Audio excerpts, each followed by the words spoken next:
This is entry 12 of Expedition Handheld. I'm Adam Patrick Murray. I'm Russ Crandall. We'll be your guides on this journey of handheld gaming discovery. Buckle up. These handhelds ain't going to play themselves.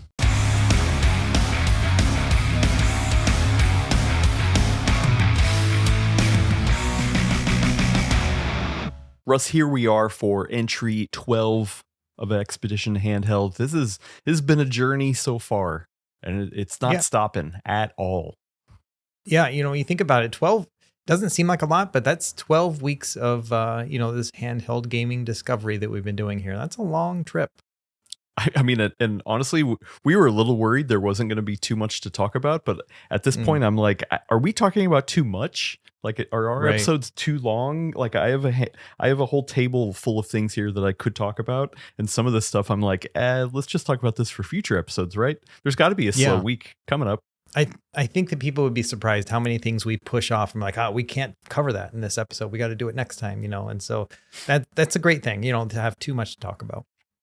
Right. Yeah. So we do have a lot to talk about, but first we're going to talk about news because there's a little smattering, a little spaghetti on the wall, right? Do you ever throw spaghetti at the fridge, right? To make sure it's al dente? No, I just bite it. Like No? I don't do the, I've seen that throwing thing. It seems very 80s to me, but yeah. Yeah, I don't know. I like the idea of throwing it and then just not cleaning it up. And then over time, you just have a fridge door full of dried spaghetti. Yeah. Yeah, that could work.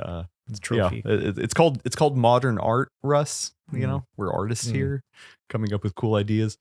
Okay, well, let's move over to the news. The first one comes in from, there was a listing about a Lenovo G02, right? G02. Tell me about this new Lenovo handheld. This must be a big deal, right? Yeah, so this popped up on AliExpress. I'm not sure who found it first, but I saw it, I think, from the Retro Handheld guys. And it had Lenovo branding on it, and it was like this little vertical handheld. It even had on the Chinese Lenovo website, they even had like a troubleshooting guide or something like that. So it was like there were some connections to it actually being from Lenovo, but looking at the specs, and it looks to be an R36S clone. The R36S is like a really popular handheld, came out a few years ago, which has a really old Rockchip RK3326 chip on it. The screen specs are actually really interesting. I can't remember what it is, but it's like 960 by 720 or something like that. Like it's a really high resolution display for this type of device. 1024 by 768. There it is. And so, yeah, that's really interesting. I haven't seen that. And 4.5 inches. Like it's really rare to find a 4.5 inch display like that. And so that kind of made me like scratch my head. I'm like, okay, how is it that this, usually it's like 3.5 inches and a 480p display, but they've got this really nice screen on it with Lenovo branding. So maybe Lenovo is involved. I don't know. Yeah, I have seen a lot of pitch decks from Lenovo.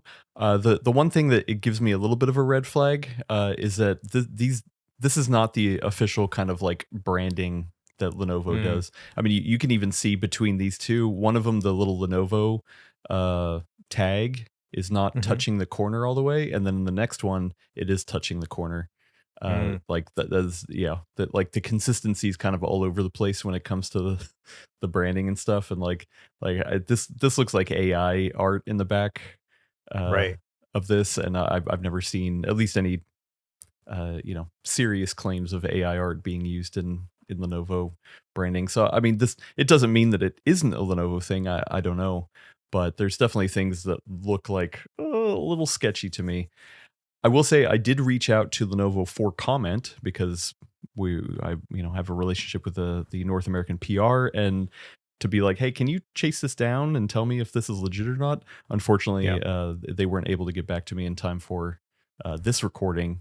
But yeah, I don't know. This doesn't look like legit Lenovo, but would that matter to you? Like, do you think this is interesting enough that people should look at it? I mean, when it comes down to it, like, I don't care who makes what, it's just about the thing itself. And, I mean, I ordered one, so like, I'll be getting it in the next couple of weeks. The thing is, AliExpress in Hawaii is they stopped like shipping here. Anything that has like any sort of circuit board or battery, it no longer comes to Hawaii. I think it's a tariff thing. And so I had to actually order it to one of my friends on the mainland who's going to then ship it to me afterwards. But yeah, I should have it in a couple of weeks. We'll see. I'm not expecting much, that chipset and whatnot, but it's just so interesting that it's like open source emulation software. Like they're saying that stuff on that listing, which is not something I think Lenovo would even be focusing on at all. Yeah, and I mean, listen, there is a difference between you buying it and the normal person, because like you should check it out just for content purposes at least. Yeah. But like, are you saying you think it's safe for normal people to also buy it? Oh no. I mean, okay. I wouldn't really recommend any of the R36S devices. Like this is the actual R36S right here. And it's the best thing about it is that it's like a $30 handheld, maybe $40 nowadays, but it doesn't feel great. It doesn't, it's using like borrowed software. They've forked it to the point where now you can use all sorts of other stuff, but it's not a handheld I easily can recommend, even at that price point. And I think we'll talk about the R36S later, but yeah, that's the thing. It's like, I don't think it's for $70. I don't think it's worth getting that exact same chipset. There are so many other options out there. Actually, we can talk about it now because I was down in the South Bay here in the San Francisco Bay Area, and I visited our local Micro Center, which is a great place to visit. Anytime I'm in that area, I'm just going to pop in and just start poking around because I love that place. I did see a couple interesting things, including MSI makes a Xbox 360 style controller. Like, number one, I didn't realize MSI made controllers. Number two, I was like, man, Xbox 360, like that style is the GOAT. Is the GOAT. Yeah. Right. It's like, as soon as I saw this, I was like, that, like, it fills me with nostalgia, seeing that just like the really bubbly shape of the 360 controller. I don't know if I even have one of those controllers anymore. Yeah, it just looks nostalgic. Yeah, I didn't end up picking up, but I was very close to it. Very close to it. I also did check, and they did have a handheld in stock here. We got the Claw, what is it, A8, right? Is that what the AMD version is? I think that one is. Yeah, that's the AMD one. Yeah, A8. Oh yeah. Okay, I can see right there. Yeah, the Claw A8 BZ2EM. So $1,200, Russ. Is that a deal? Should I have picked it up? Oh my! I actually have two of them. I think it was $1,000 when I reviewed it, and I was like, "This is too expensive," and now it's $1,200. The world we live in today. This was the only handheld at Micro Center? No, actually, there was another handheld. Oh, yeah. So there's the R36S. And I had sent that to you, and I was like, whoa, what the hell is this? And then later I looked up and I was like, oh wait, Russ has already covered this. This is old news. They had a couple other ones like this My Arcade, which I've heard of that brand before, and it was like 300 retro games. That's awesome. I mean, these got to be games that you've heard of, right? And then I was like looking through, and I was like, I don't recognize any of these games. They're all like weird hacks and stuff. They call these Famiclones is what they call these, because they all usually have the same 300 games on them, and a couple are fun, but yeah, this is more just to distract children than to actually enjoy. Right. Yeah. So yeah, you can see a couple other things that are here. They had that Atari, the Galaga, a couple other My Arcade stuff, like a Tetris branded thing. So then I was like, you know what? I don't know if I've ever used such a cheap handheld. So I actually went up and I went ahead and picked up the R36S. Oh my gosh! Because I was curious to see what the experience is, especially now that we've been doing this stuff on Expedition Handheld. And I mean, the packaging pretty simple. I like that this one specifically from Micro Center at least had a screen protector that you can put on it. So it's not tempered glass or anything. It's just a normal one.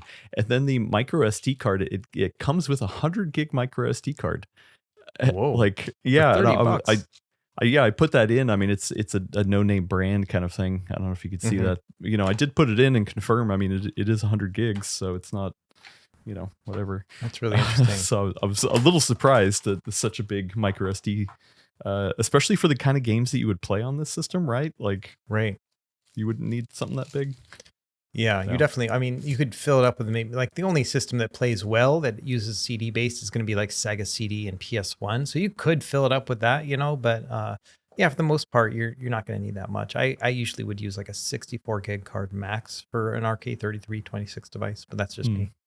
Well, I was a little bummed because I would have at least thought that the box, I mean, this clearly shows a nice purplish kind of.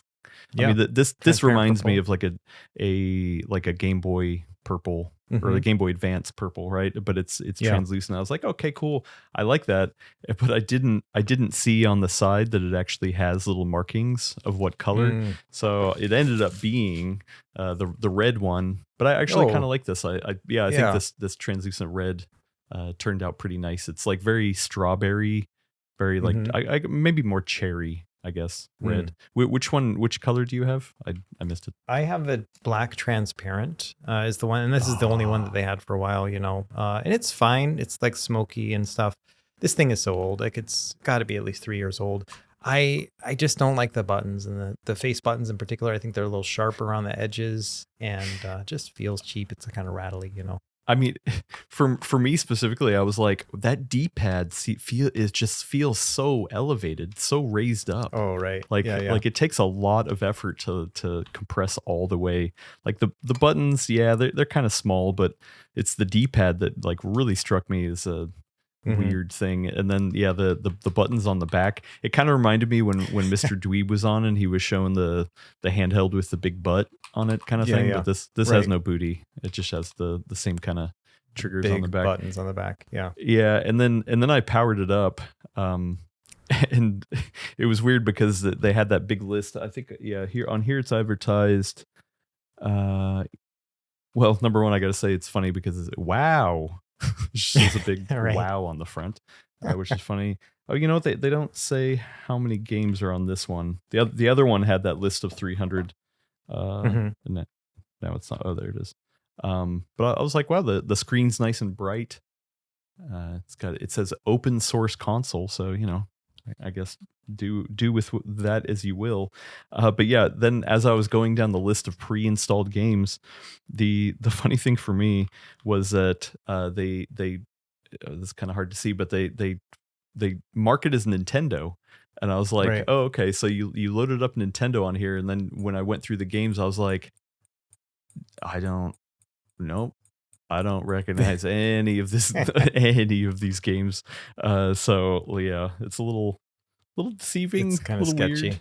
Yeah. Yeah, it's the thing is too is that open source, they call it open source emulator. It's because they used an open source operating system and then curated it for their device and then slapped a new name on it, right? But that's not open source, right? Like they're not citing those sources, they're not using any licensing, they're just using that wording. And so it is kind of messed up. Honestly, when it comes down to it, it's a great deal at $30 for what you're getting. If you were to only spend $30 on a handheld, you don't have many options. But I do think that this guy right here, this is called the Battle XP G350. So this is actually made by Ambernic, but they used a sub brand called Battle XP, Hmm. and it's $40. But it's got Ambernic buttons on it. It's got like the Ambernic quality of the shell and everything. And so this is the one I usually tell people to get. If you're going to get a cheap handheld, then the Battle XP to me is the one to get. And this one also can run those custom firmwares and stuff. And so this is the one that I would usually recommend at that price point. The problem is this one has also gotten a little bit more expensive. Used to be around $30, $35. Now it's closer to 40, 45. And so once you get to that point, you're like in that MiiU territory, and you might as well get something like a MiiU Mini Plus or something. So yeah, it's interesting. Yeah. It's really neat. And the R36S is like the best-selling handheld of the past couple of years, and that's because it comes in at a price point, especially if you can get it on sale in like AliExpress, where a lot of countries can import it in without getting hit with any additional import duties, especially in like Latin and South America. And so that's a huge thing. So like in Brazil, those places, like it's very hard for them to buy a handheld because they get hit with all these additional duties. And so these handhelds fly under that radar. And so it's huge in South America and those other places. And so that's just another thing to think about is like we think of like, oh, everyone's buying the Steam Deck or whatever, the Retroid Pocket. No, the R36S outsold it like 5-1. It's kind of crazy. Yeah, well, and especially if there's one that seems to have the Lenovo branding on it, I mean that's got to make a difference, right? Like I don't like this. Literally, there's no brand. It's just the brand is just Right. Game Console. Game Console. Yeah, that's and I was the name like, of the Game company. Console. How do I search Game Console Model R36S? I mean, it obviously came up, but I was like, I very sketchy. I mean, at least the other ones had the My Arcade branding, which like I've seen those around, but I mean, it doesn't compare to Lenovo. I mean, Lenovo is a historied brand, so Yeah. It's always interesting to curious. me too. Like when with those big companies like Micro Center, right? Like they've got what they call a buyer, like that's the person who stocks the shelves and they decide what goes in the store and stuff. So how did the buyer see that and be like, oh, game console R36S, we need that on our shelves, And so like I just love to have been a fly on the wall during that conversation and decision. Actually, I know the North American PR guy for Micro Center. Maybe I should email him and be like, "Hey, It'd be can you interesting. connect me with your buyer?" Right. Say why did you pick this one? Yeah. Good quote. Yeah, it's kind of neat. I mean, kind of tangent, but my wife was a buyer for a store here in Hawaii because even though it was like a mainland store that was everywhere, the Hawaii market is so unique that they had a whole office of people who would decide what went on shelves here specifically because some things that would be very popular in say, North Dakota or wherever, would not be popular here. And so her whole job was just to Hawaii-fy everything, which was kind of interesting. Dang, putting North Dakota on blast. Hawaii people hate you. Insert any of the other 48 contiguous states at that point. Nice. All right. Well, that's not the only news, Russ. This next one you put on here, I am not familiar with this at all. So tell me what's going on. Okay, so this is like the big news of the week in the emulation world. So there's this new port of Twilight Princess. So essentially people have decomped that game and then they're just recomping it. So there's been other versions that you can do that with. Super Mario 64 is a common one, the Jack and Daxter games, like through the Open Goal engine. And so essentially you just install this app and then you bring your own game over. It pulls all the assets it needs or verifies that it's the correct stuff. And then it just does an upgraded, remastered version of this game. And so this one's called Dusk and it's for Twilight Princess. And it is available on everything. You can play it on PC, Windows, Mac, Linux, no problem. Android, iOS, if you're able to sideload the app IPA or whatever, all that works. And so I've been doing it on Android and it is so simple. Like you just go to their GitHub, get the APK, put that on your Android device, open it up and it says, all right, point us to your Twilight Princess game, the GameCube file.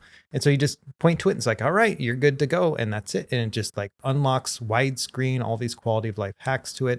It unlocks the frame rate. So for example, on my Odin 3, I can play this game at 120 frames per second, which is just crazy.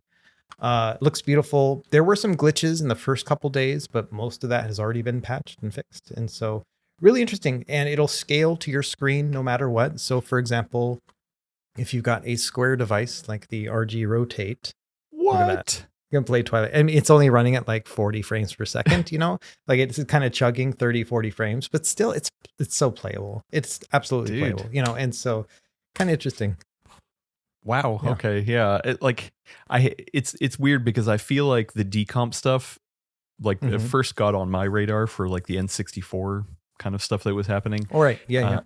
Yeah, and then now I keep hearing these smatters of projects, but they're very game specific. Like, oh hey, if you really love this game, which to tell you the truth, I don't hate Twilight Princess, but I'm also just like, oh, okay, why that one? Well, right. So I'm sure there are people who love it, but yeah, the one that kind of came across my radar, and I don't remember. I think somebody in the YouTube chat maybe had pointed me to it, but the Silent Hill. The original Silent Hill for the PS1 is also getting some sort of thing. It's not ready for prime time yet, but that one I was like, okay, well, dude, sign me up. I'm ready for that. It's just crazy that somebody loves a game so much that they are willing to go through all the work to get it going, and then especially to have such a polished website, demo, video playing, and then over on the GitHub, like you said, that it just everything under the sun you wanted to play this thing on, it's there. It's crazy. Yeah, and then so like people are really enjoying it on their Steam Decks right now, and then the Android one and stuff too. But then also it works really well with HD texture packs. And so there are 1080p 4K texture packs. You would download the zip file and then you would just kind of navigate and drop it into the folder. And so that not only, it's not just like increasing the resolution by upscaling, but it's full on replacing the assets with these higher resolution ones as well. I don't really go into the whole like texture pack thing, but yeah, I've seen some footage and it's kind of crazy what you can do there. And of course, all the quality of life stuff. So gyro aiming. So, this was originally on the Wii and then the GameCube at the same time. And, I played on the Wii, and, you could use a bow and arrow. It was kind of fun at the time, but, I don't want to go back to that. But you being able to use gyro for it, it's kind of a similarity to it. And then also, you can add cheats and all the other kind of stuff. They're all embedded in there, all these quality of life fixes. So, yeah, I just like the idea of upgrading a game like that, especially because, they released this game HD version on the Wii U, and it went up to 1080p, and it was locked at 30 frames per second, and it feels like crap. And so like 120 frames on my Odin 2 feels a lot better. Yeah, and this was the game that had they swapped the orientation, because on the Wii they were like, oh, most people are going to be right-handed, and then the GameCube one, the maps were opposite between the two. Yeah. Okay. So I played it on the GameCube. I didn't play it on the Wii. So, and you're saying this is the Wii version? No, I don't know which one it is. Honestly, it asked me for the GameCube file. So my guess was it was the GameCube one that they've redone. But it did add in gyro aiming, which to me feels a bit more like how, because I think it was fishing and then aiming was like Wiimote centric. It's so long. It's been 20 years. Can you believe that? Yeah. Anyway, yeah, there are some additional things. I haven't got to that part of the game yet. Honestly, I got it running and I was like, this is so cool for when I sit down to play it someday. That's kind of where I was at with it. So, Rusty, you've had a little bit of experience with Nintendo on your end. Yeah. I mean, this is a very highly specific project. This isn't just an emulator for a device. Like, this is an actual Nintendo game. Do you think people should be worried about this getting taken down anytime soon? The way I think about it is the app itself doesn't have any Nintendo IP or assets in it, just like the Super Mario and the like Spaghetti Kart, which is the Mario Kart 64. Like all of those don't have any assets to it. That's why you have to bring your own game to it. So I think that just from a legal standpoint, I'm not obviously giving advice, but I do feel like that's probably covered, like how it has been with other games. My only concern is that they host everything on GitHub, and traditionally Nintendo has gone after some like projects they don't like on GitHub specifically to get them taken down via DMCA.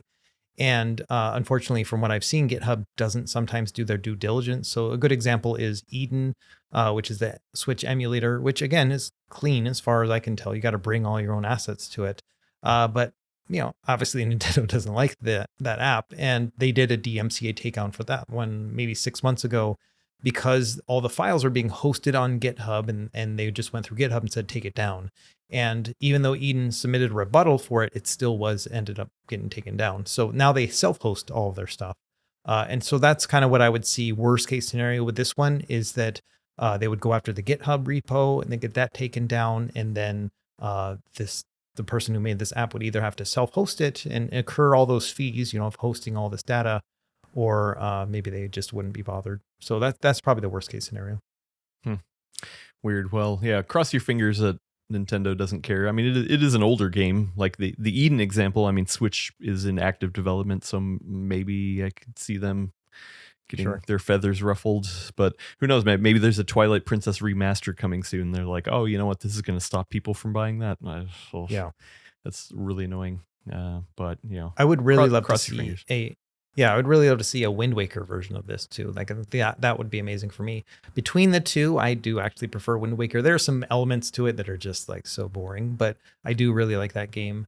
And yeah, to be able to play it at a high frame rate would be amazing. The best I've ever gotten is basically to use like the lossless scaling plugin on the Steam Deck to force it to go from 30 to 60 frames per second, which has got some wonkiness to it just in terms of artifacts and stuff, but it does feel, or it does look better. So that is nice, but I would rather just actually have it playing at 60 or 120 frames per second. Okay. Well, speaking of FSR and high refresh rate gaming, there's some brand new news as of this morning, of when we're recording this, that AMD is finally taking FSR 4.1 on older generation hardware serious, right? Russ, kind of give us the TLDR on this one. Yeah, so they're looking at older devices. So RDNA 3 devices are going to get FSR 4.1 upscaling. So like graphical upscaling starting this July. And so that is a big jump from what we've seen already with, I think it was 3.1. And the reason why this is probably happening is because of the Steam Machine, because that one is RDNA 3. And so a lot of people, I know Carrie at the Fox was kind of mad about this too. It's like, oh, it's going to be terrible. You know, you're only going to have stuck with RDNA or stuck with FSR 3, but you could do FSR 4. There's people who've already figured out workarounds to get this happening. And so my guess is, and a lot of people are speculating, that this is probably put over by the Steam Machine, like pressure of that. And great, like good to hear, because as it stands for this announcement, yeah, they're saying 4.1 is coming to RDNA 3 in July, and then for RDNA 2 devices that it will also be coming, but in early 2027. Now, in this video that they submitted here, or they posted on social media, it only talks about desktop GPUs and like, 7,000 series and whatnot. But in that video, they show some handhelds. They show the Legion Go 1, they show the ROG Ally. So my hope is that this is coming to APUs, so like those with integrated graphics that also use RDNA 2 and 3. And so it might really actually be a cool thing for handhelds to just have this ability to upscale with a little bit better quality and less artifacts and whatnot. Which, I mean, this isn't new. The code kind of had leaked out for a while that it was that there was workable int8 operations for FSR 4. I mean, I guess we'll see. The quality looks nice comparatively, but like from what I've heard, I actually haven't used that leaked code, but supposedly like there is going to be a performance penalty for that. So, you know, gotcha. I guess we'll see how they frame that. And yeah, there's handheld devices in here. But you kind of mentioned something that cued me off, is that there was actually another bit of news that we didn't talk about here because it's not really relevant, but the Steam Machine had to do some workarounds because of the HDMI 2.1 spec for high refresh rate gaming on Linux. And AMD, it sounds like, was finally like, okay, you know what? Actually, we're going to pony up and allow that. And then also they're like, oh, okay, you know what? Actually, we're joking. RDNA 3 devices can get this FSR 4.1 support. So yeah, the things are starting to add up just a little bit. You know, but do you think that means maybe the Steam Machine is close? It's around the corner?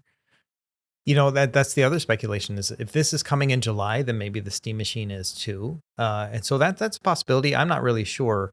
Another factor to think about, and correct me if I'm wrong, but I believe the Project Helix, you know, the Xbox machine that they've been talking about, whatnot, was also RDNA 3. And so that was another concern, is that it wouldn't have FSR 4. And so this might be another thing that might have caused any sort of pressure, or at least is a benefit for us users. So yeah, I got to tell you, I was Strix Halo, the Ryzen AI Max Plus whatever platform is awesome. It's the best. It's the most performant GPU on an APU that you can get out there. But yes, it's limited to RDNA 3.5, which is good. But you miss out on some of these features, and in plenty of my meetings with AMD, and even talking to Jack, who had tweeted this out, I was just like, that really sucks to say that the most powerful APU you have cannot get these new FSR 4 features. So like, I think this is a good thing. I'm sure there's more in the fine print that we'll have to read that you know, when testing comes out, but this is a good thing, and I think this does point to, oh hey, we got future hardware that is still being supported for a while to come, so we might as well offer some new features there. So yeah, the way I see it is this is one step closer to finishing the upscaling wars. You know, like I've talked about before, is like, I don't want to know 4.1 versus whatever. I don't want to know any of these numbers. I just want to turn it on and it'll work, you know. And so if we're getting one step closer to that, that's a win for everyone. So that's pretty much it for the news, right, Russ? Anything else you want to talk about? I think those are the only things that happened in the entire world. We just covered everything. So no need to watch any news. Yeah. Yeah, there we go. Then let's pause, think about what Russ just said, and listen to an ad from our sponsors. Russ, what the hell is in your pocket? Specifically, I know what's in your pocket. It's the RG Rotate. You continue to use the RG Rotate, and I gotta know, as of right now when we're filming this, are you preferring the plastic one or the all metal one? Yeah, so I think we talked about it last week, right? Like I was going to do one day with one, then one day with another one and see how that went and stuff. And I was able to keep that up for 3 days total. And then I just gave up and I was like, no, I'm just going to use the one I like. And so that's the metal And one. I the went metal full on one, metal. okay. And I don't usually like metal handhelds, but this thing is just like really sturdy and snappy, you know? And so like the combination of the two, it's just a beautiful little handheld. I also like the silver color on this one. And yeah, so I just went straight metal, which is crazy because when I first got them both and I unboxed them both, I was like, all right, which one am I going to set up first? Because I only got time to do one before my impressions video. And I was like, of course, plastic, you know, and I picked up the plastic one. And I don't know, the plastic one's fine, you know, it's black, which I don't mind, you know, but the just the like texture of it and like it gets smudgy and I don't know, like this front part is actually metal. So this top part is metal and then this part is plastic. So it's kind of a hybrid of the two. So it's still snappy. It's still sturdy. It's a little more thunky sounding. But yeah, I ended up just not going with the plastic one and really just enjoying the all metal one. It's a little bit more heavy, you know, it's a little heavier, but man, it's just like, I don't know. I feel like I can't break it. And so I'm just throwing it in my pocket. It's going to get scuffed up, you know, like that's going to happen, you know, but it hasn't so far. I'm not putting it in the same pocket as my keys or anything, but yeah, it's weird for me. I would never expected the metal one, but that's my choice. Nice. Well, has this getting anywhere near replacing your daily carry, the Miu Mini Flip? Yeah, it is. And I hate to admit it. Like, I don't like to jump around. Like I was like, I'm done. Like I got my little guy, right? But this, it's so strange to have just to be able to use it like as a little Android device where it's just a little square, it's touch screen. I can jump into Android if I want to. That little piece of it, you know, the extra bit of power that it has, it's enough for, I'm like, there's so many other neat things I can do. I don't remember what it was. Somebody was talking about, you know, watching a video on it. I was like, that's going to be dumb. But then I pulled up an episode of Expedition Handheld and I put it on YouTube on this thing and I just set it down and it was just our little tiny faces talking, you know, and I was like, that's just neat. You know, like it just really came down to being a really neat feature. That's not the title of your video, right? Do. This thing's neat. Yeah, exactly. It's just neat. And yeah, and so I am seeing myself like just being compelled to try this in new ways that the clamshell, like the little Miu Mini Flip, like it's great. Like if I just need to get into a game, open it up, get in the game, done, you know. But if I just want to like see what the world of handhelds could be and some of the experimentation that you could do, then I don't know, this just has so many more options there. And it's really down to what you're expecting out of a little handheld. But for a jaded guy like me who's got 300 of these things, like this one feels like a novelty. Wow. Okay. Yeah. And there was a lot of chatter in our comments about last week's episode. And yeah, some people were like, I don't get it. This thing's dumb. And then some people were like, yeah, actually, I love it because of the novelty. Like it feels there is something to say about something that is fresh and new. And it can be hard, I bet, for companies to take swings for the fences like this, because I mean, like I think of something that was novel and I don't remember the name off the top of my head, but what was that handheld that had the two screens that you could like rotate the controllers up and flip it around? Who did that? There was 1X player, the 1X Sugar or something like that, right? Yeah, I don't remember what it was, but was so yeah, bad. Like I should know. That's. Oh yeah. Is that what it was? The 1X Sugar one? 1X Sugar, I think. Yeah. I can't remember. Yeah. Let me I got one. I reviewed it, and then I sent it to the Retro Handheld guys because they were like, "Oh, we want to make a video." I'm like, "Sure." I got an early one. Check it out, and then send it back. They never sent it back, and I just forgot. So I haven't seen that thing in a long time. I mean, once again, it's novel. It's interesting. Like it definitely got my attention, especially for like dual screen gaming. And you're like, oh, you could have the best of both worlds. What if you could have dual screen and single screen gaming in the same device? But yeah, like that one just didn't land, I don't think. Yeah, that was a really funny one too, because it really actually captures the idea of it being a novelty, because in my video, I was like, I cannot recommend this thing. Too expensive. Like it just doesn't work the way you think it's going to work. It's really cool to like put in a video, but don't buy it, right? And then I put in a link, and I think it was like to Indiegogo or something. And I can put in like a little referral code at the end. It doesn't give me anything, right?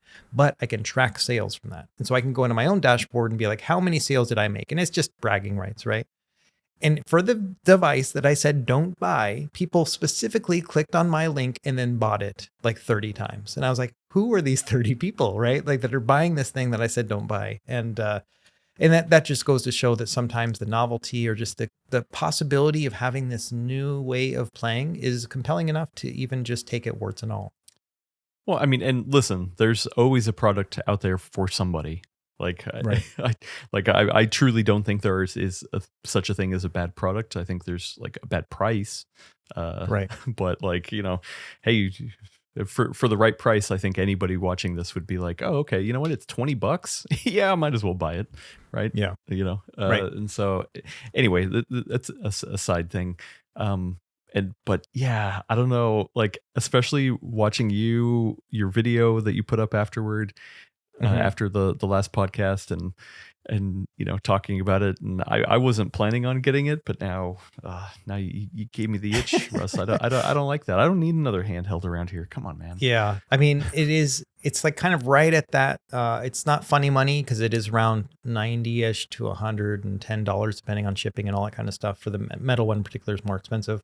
So it's not like an impulse buy, but it is not the same as buying like a Thor or something that's going to be like $200 or $300. And so I actually think it's a decent price for what you're getting in terms of chipset and whatnot. There's limitations, it doesn't have any analog sticks. You're not going to want to really play GameCube games on this. You can play a couple, and it's not really, I mean, for me, I've installed like all my games and stuff on it, and I have put GameCube on here, but it's mostly just to show people that it's not great.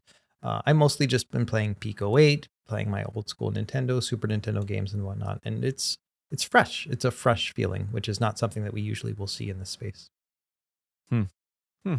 Well, one of the hot button topics, including something we talked about last week, was the lack of the headphone jack.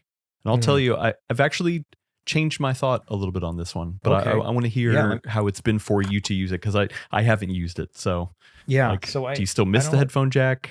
I just misplaced I had a little doohickey. Oh, there it is. So yes, you can use a headphone adapter, USB-C adapter, but then you got a dongle and it's just kind of unwieldy, right? But it sounds great. And I even made some recommendations of some that I had tried out. You can do Bluetooth on this. It's got Bluetooth, and it's pretty severely delayed. I would say almost a second. And in gameplay, it's not worth it. For music, who cares? Like you hit play, you hit pause, there's a 1 second delay. It doesn't matter.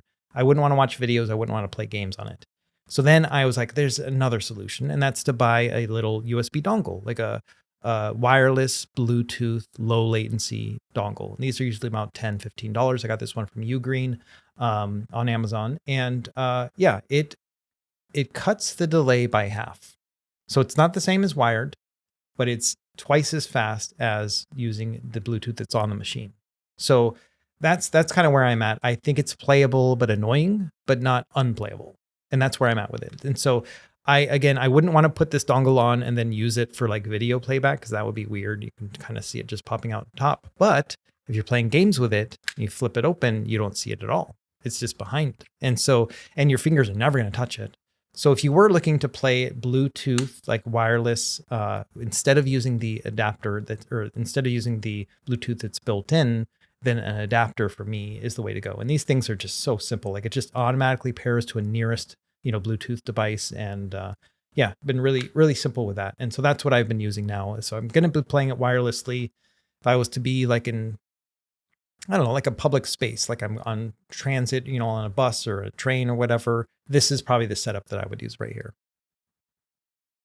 Yeah. And so I don't know, like I saw some people mention that, hey, you know what? The Game Boy Advance SP did not have a headphone jack. I mean, obviously that was very radical for the time, way before Apple did it. Right. Nintendo had way more courage. But they did have a dongle. It's like, okay. I mean, unfortunately, you kind of have to pick between, do you charge? Do you listen to your headphones? Whatever. But, people got around it. I mean, it still sold well. Despite that. And then I started thinking too, and I was just like, wait, are all of my modern phones have not had a headphone jack, thanks once again to Apple. Sure. And either I'm all wireless, or you have the option to do a dongle kind of thing. Like like I have plenty of those little USB-C to 1/8-inch jack dongles, and so like I'm less upset about it now, because I'm like, okay, at least there's more options than the Game Boy Advance SP Sure. out there. Yeah. And there's this whole new category of headphones that I've been digging into. I want to show a couple of them. So the first one that I tried out was this. This is the Dell Pro Plus earbuds. Okay. Now, I tried this out because I went to a Dell event last year before CES, and like they were just like, "Oh, hey, thanks for coming. Here you go." And I was like, "Yeah, okay, well, whatever. I'll try it." And I will say these aren't great headphones. So this is not an endorsement, but so yeah, like I'm not here to say these are the ones you should get, but these are the first ones where that came with a little puck. Do you see that right in the middle of the case kind of thing? There's this little dongle. It's a USB-C dongle that if you don't want to connect via Bluetooth, then you just put that little USB-C dongle, and it's even smaller than the one that you showed me. And it connects over 2.4 gig wireless. And I was like, wow, that's actually really cool. So I started using it on some of my gaming devices. But the problem is the delay for the gaming stuff was just a little annoying, depending on the game you're playing. And so the other one that I'd seen a lot of people talk about is this. This is the SteelSeries Arctis Game Buds. So I actually reached out to SteelSeries. They sent me some. I think we should do an audio section in the future. Yeah, I'd love to do that. When we talk about what audio we use. But so this has that same kind of thing. Inside the case is this little 2.4 gig puck, and you can connect over Bluetooth if you want, but you just plug this into a USB-C port and it automatically connects. Once again, the audio quality on these earbuds are not great either. So like they're not the best earbuds that I have, but I got to tell you what, the ease of use like really makes up for it. And especially in a case like this, like you showed off the fact that you flipped up the screen and you're kind of hiding that little dongle kind of thing. I was like, that's actually, that actually works. Especially if it's in the case of your earbuds already. You know what I mean? Like that actually is super convenient. I really like that. I'm kind of going the other route. Like I'm thinking about, so I mentioned already, I'm going to be going to Shenzhen after Computex in a few weeks. While I'm there, I'm going to talk to the person behind Venture Electronics, which is like one of the dongles that I showed off in my video, to maybe make like a flat bud, like ear, like buds, but wired, no microphone, because I don't think you're going to need that for gaming, but then have it output to USB-C and have the dongle, like the DAC and everything inside of that USB-C. So you wouldn't have a dongle. You would just have a USB-C headphones, but it would be tuned for the warmer retro gaming sound that I prefer, like that old Panasonic sound. So that might be something that I'm going to talk to these guys about. Like, hey, make this, and they make very cheap headphones. I would expect it to be, I don't know, $20 or less. And that might be great. You know what I mean? So that's kind of what I'm hoping for, is like a wired solution that gets rid of the dongle, but could be used on basically anything too. So. Yeah, I remember, I don't think they make it anymore, but Google used to make USB-C based earbuds. Oh, it was the Google Pixel USB-C earbuds. I still have those. The fit is kind of a little weird. So once again, it's not something I recommend, but yeah, like it terminates to a USB-C and it has the DAC in there and everything. And yeah, like it was, once again, it's always the convenience of it, right? Like I feel like a lot of people are okay with something that might be inferior quality as long as the convenience makes up for it. And especially in a case like this, like for me, like, the either the Dell or the SteelSeries headphones, you can actually have multiple pairings to it. So you could theoretically have them connected to Bluetooth on your phone. You're listening to music and say you're waiting in line. You're like, okay, I got 2 minutes in line here. Let me bring out my RG Rotate that has the dongle in it. And then you flip it up and it automatically switches over kind of thing. So like you have it's kind of like how Apple's seamlessly syncs between devices kind of thing, but I mean, not as smooth. So, It's interesting. No, I like this idea, and I'm the same way. I mean, if they had just put a headphone jack in it, it would have removed this whole conversation. But I kind of like the ingenuity and like, overcoming an obstacle. Like that's what the whole handheld situation is about. It's kind of like, what are we going to do with the limitations that we have? And so I've been enjoying exploring this whole idea. And you can, like with this thing, for example, you can play music and play your game at the same time and hear them both. I don't think there's a mixer in here to be able to change the volume of each of them, but it tends to be fairly balanced. So I can play an old school game, say something that's just kind of like beepy, not having background music, but then also listen to like one of my favorite songs as well. And so those both work with this device. Just little things that I maybe wouldn't have noticed right there in the beginning.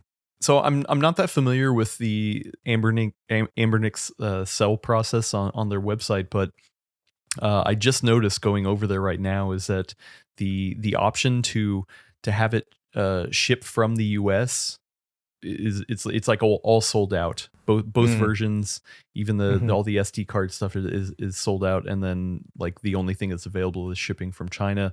Like, so is the difference just the time it takes to ship, or do you know?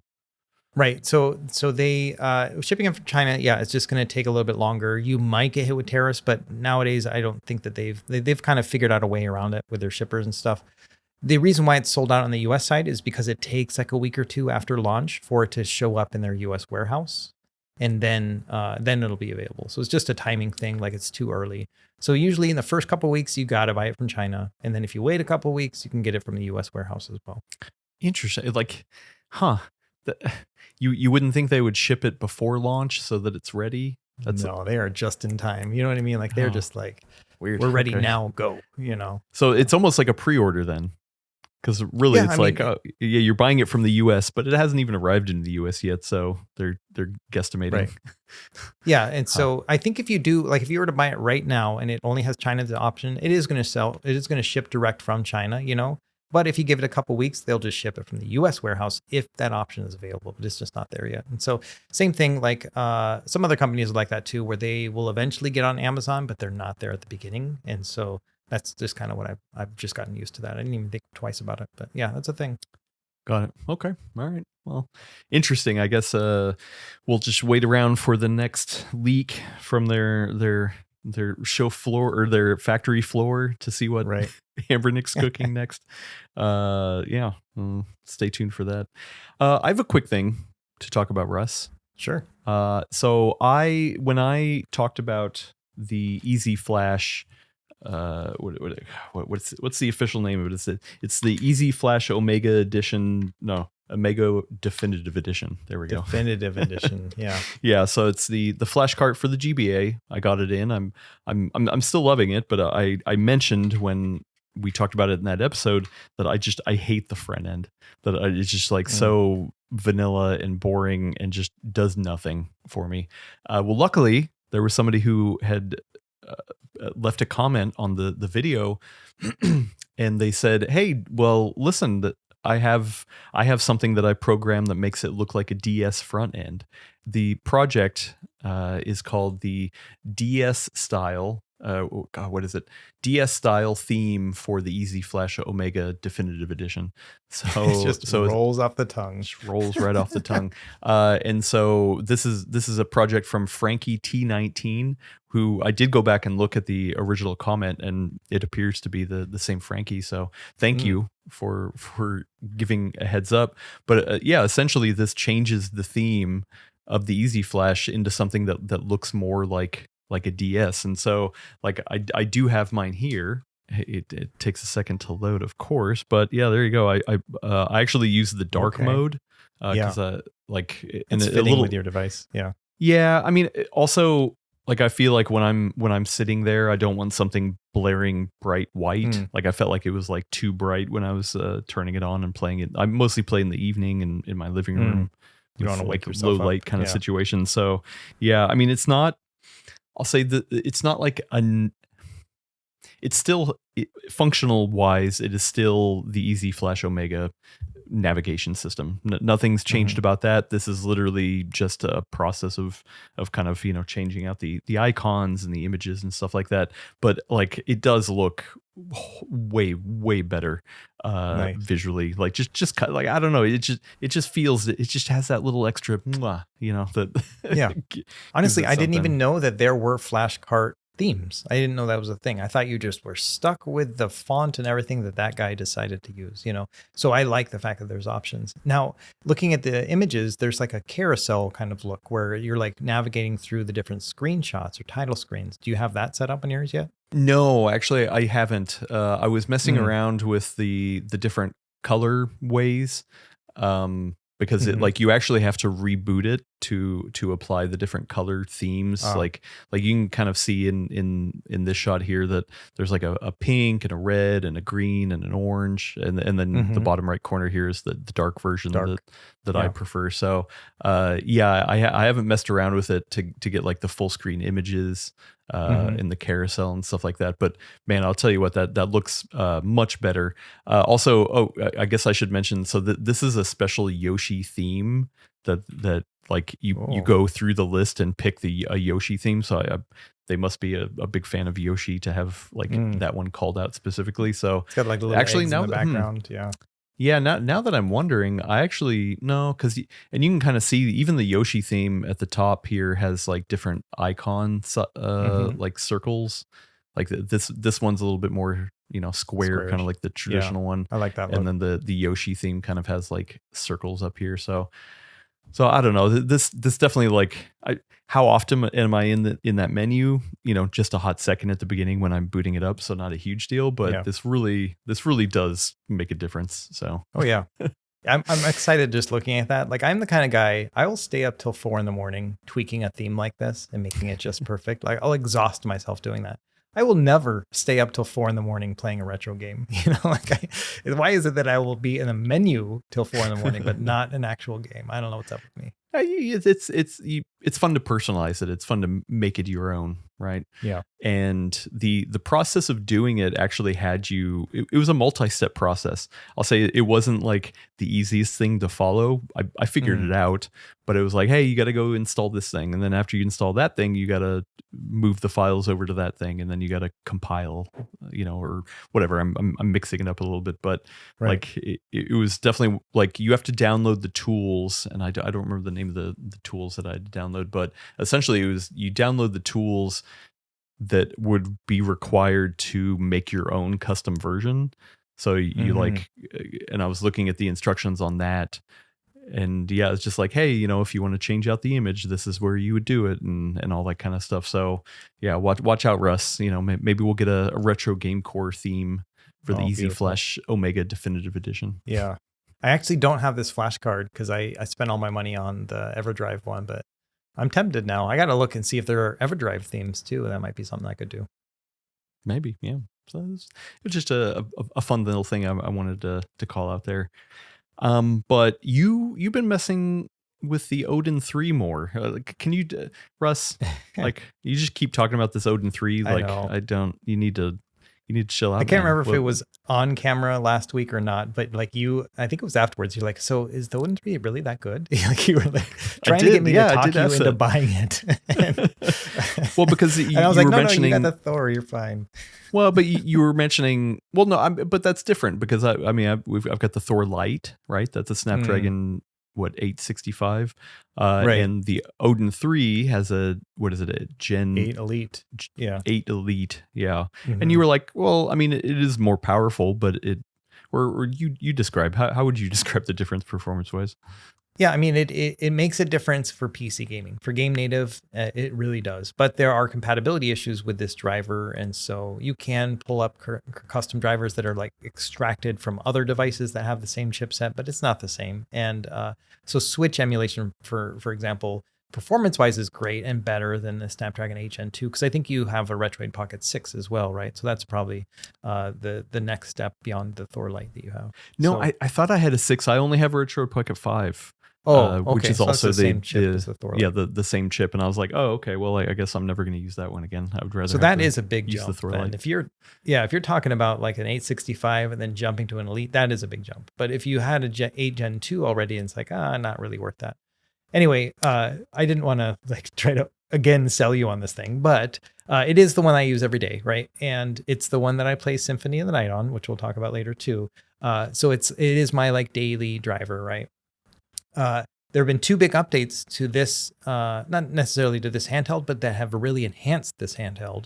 The first is the Eden, that Switch emulator we were talking about before. They had a big, like they had their 1 year anniversary this past week, and they did a big update, and it includes lossless scaling integration, so you can just use it right then. Like it's just like you just swipe over and then just kind of turn it on. Still not working great, but you can you can at least do it. I feel the lag immediately, and I see a lot of artifacts. So very much in its infancy, but it is the new thing. And then they also did a lot of tweaks on the Android side for this chip in particular. So some games that were crashing really often for me, like Mario Kart 8 Deluxe, I've got this thing where I'm trying to go each of the cups. Like one day I'll be like, all right, this cup, you're mine. And I'll run through the 3 or 4 races or whatever. I only play 100cc. I'm not great at the game, but that's like enough where I can kind of. Yeah, I can kind of guarantee 200 or bust. Second place. Yeah. Anyway, so 100cc guy here. But that's one of the things where I would sometimes be on like race 2 or 3 and then it would crash and I'd lose my progress. And I'm like, that sucks. I did it last night and I got a whole cup done. It was the 3rd cup, the one that starts with the airport. Yeah, I got through all 3 or 4 of them, whatever. So that's working out well. And then a new GameNative update came out this week as well. They added in lossless scaling too, integrated into it. Same kind of thing where it's a bit buggy and I'm not really seeing the benefits of it. But, they do this whole thing where they've got like the use known config is what they call it. And it's like they basically pull in their own configurations based on your chipset. And they're like, this will probably work. And then you just boot it and see if it doesn't. And then you can give them feedback if it doesn't.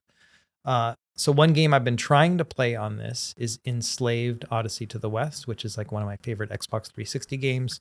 Great and game. My Steam save on that is like 10, 20% through the game right now, still kind of getting into it. I just haven't found the right place to play it. And I wanted it to be on my Odin 3, but it had all these graphic issues and I've shown it off in other videos and stuff. They're all gone. They're working now. And so I might turn this into an enslaved machine once we're done with Castlevania, because that's like, that's my thing. Like it's phrasing, like, Russ. Yeah.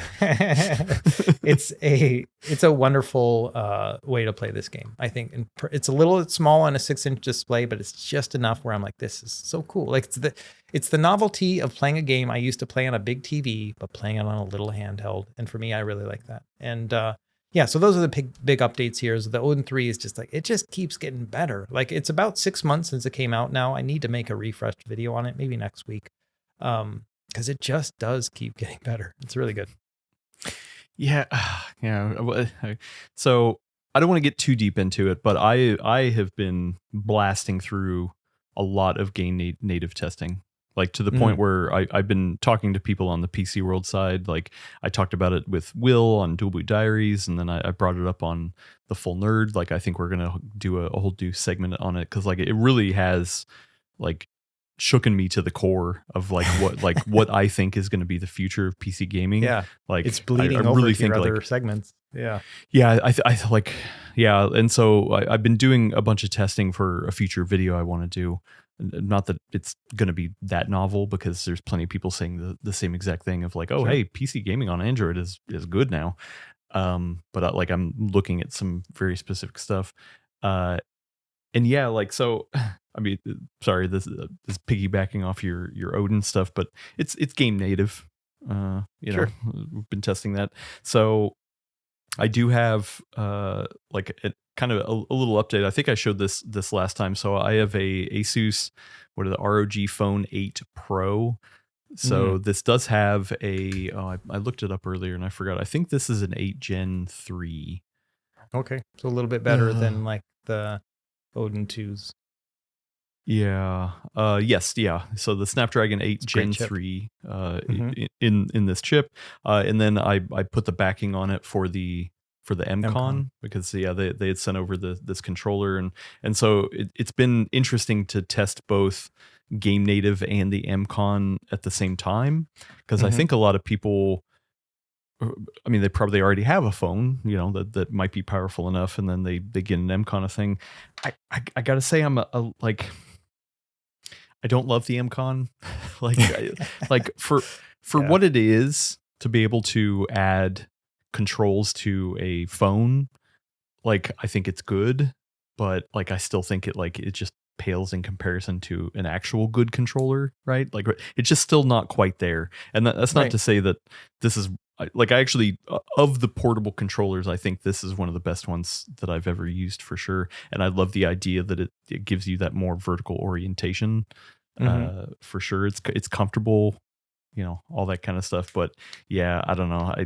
I'm not loving it, especially when I'm trying to play PC games on here, because like I'm so used to playing PC games with a full fat controller that it's Right. throwing me off a little bit, kind of thing. So that's neither here nor there. Whatever. No, I think it's all valid. I'm the same way. Like I don't really use the MCon or anything, but I made several videos about it because it's such an exciting thing. Like somebody made that, and then it came to fruition. They used excellent components with it, but the practicalities of using a form factor like that just really kind of start to show through. And so it is what it is. Do you use it with the flaps down or flaps up? Like, I've been doing the flaps down for sure. Okay. This is a pretty heavy phone. So yeah, like I feel like I need that extra counterbalance. Yeah. But I will say by far the best part of it is just that snap when you open it up. Yeah. Like I've been sitting here like fidgeting with it, and I'm just like, okay, I need to stop. I'm probably gonna break this thing. It's not unlike the RG rotate satisfaction. You know what I mean? They're similar. They're in the same family. They're cousins. Yeah, I'm so bad when it comes to fidget items. Like I have this little duck right here that I just hit all day. Yeah, it's bad. I've got a problem. But I mean, this is like the 8 Gen 3 in this phone is more powerful than any of the other handhelds that I have, right? Mm-hmm. So I've been kind of comparing and contrasting, especially compared to the Thor Lite, which was the first experience I had on Big it. jump. And like, yeah, I definitely feel the jump for sure. And I feel like, especially for PC gaming, you want as much performance as you can. But then also on top of that, I kind of figured out a different little fun thing. So I'm a folding phone fan. So for the past number of years, I've been rocking the OnePlus Open. Definitely, a good phone. But I just got in, and the embargo is up today, so I'm not breaking any embargoes. I just got in the new Moto Fold. No, the Razr Fold. I'm sorry. This is like they've had the Moto Razr Flip, which is kind of like their old school design. But this is their first fold, so like a full folding screen kind of device. I think they showed this off at CES. Yeah. At CES. Yep. So they had this at CES. It literally just launched. I love this. Like this is my favorite folding phone. I'm going to do some coverage on it for sure. But this has the Snapdragon 8 Gen 5, so 2 more than the other phone. Yeah.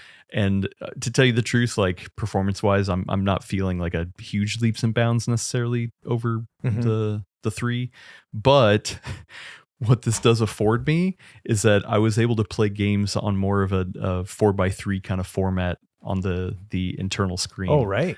Yeah. Right. Yeah. And I was just like, oh, wow. Like, I mean, like I unfortunately, I can't really put the MCon on the back here because this bump is just way too massive. Kind of thing. So there's no good way to necessarily, hold it and control it. But I was like, wow, that's actually really fun to have the ability to have like different aspect ratio content on a folding phone.